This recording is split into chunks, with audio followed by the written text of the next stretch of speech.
Seat वो जीत गए हैं। और अमेठी से बड़ी खबर ये कि स्मृति ईरानी चुनाव हार गई है, केएल शर्मा की जीत हुई है। वीरेन जी, थोड़ी देर पहले प्रियंका गांधी ने ट्वीट भी किया था और वो केएल शर्मा के साथ उनकी तस्वीर थी जहां पर वो बैठकर कुछ खाते हुए शायद नजर आ रही हैं।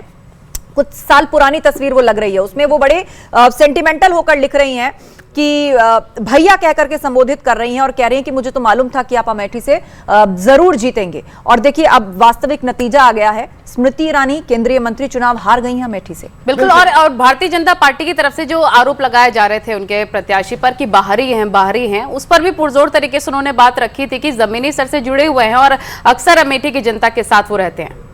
देखिए, अमेठी में भी मैं वो बात कहूंगा कि 16 बार लोकसभा चुनाव हुए हैं जिसमें सिर्फ 3 बार अपोजिशन जीती है। संजय गांधी हारे 1977 में, एक बार संजय सिंह जीते बीजेपी से और एक बार जीती स्मृति ईरानी जी। तो कहने का मतलब यह है कि वो भी क्षेत्र जो है जुड़ा रहा है। सोनिया जी भी वहां से चुनाव जीती हैं, संजय गांधी भी चुनाव जीते हैं और राहुल गांधी भी जीते हैं। तो कहने का मतलब है कि वहां पे फैमिली का एक कनेक्शन है। जो पिछली बार ईरानी के जीतने का कारण क्या था कि वो विक्ट्री मार्जिन 5% से कम था, यानी कि मुश्किल से 11-12 हजार वोट से स्मृति ईरानी जीती थी।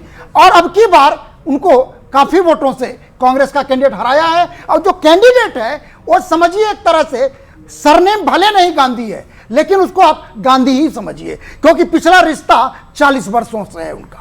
बिल्कुल। और वीरेन जी, एक बहुत ही दिलचस्प और बड़ी बात यह भी है कि जो कहा जा रहा था भारतीय जनता पार्टी की तरफ से कि समाजवादी पार्टी समाप्तवादी पार्टी हो जाएगी, कांग्रेस विलुप्त हो जाएगी, इतिहास बन जाएगी, बहुत मजबूती के साथ यहाँ पर आईएनडीए गठबंधन लड़ा तो है, लेकिन गांधी परिवार देखिए, कांग्रेस को देखिए, अमेठी रायबरेली दोनों सीट उनकी। देखिए, अब मैं थोड़ा डेमोग्राफी की बात करना चाहूंगा कि 2014 और 2019 में ना यादव वोट जो है लोकसभा चुनाव में अलग नेचर से वोट डालता रहा है, यानी मोदी जी को डालता रहा है। पहली बार ऐसा हो रहा है उत्तर प्रदेश में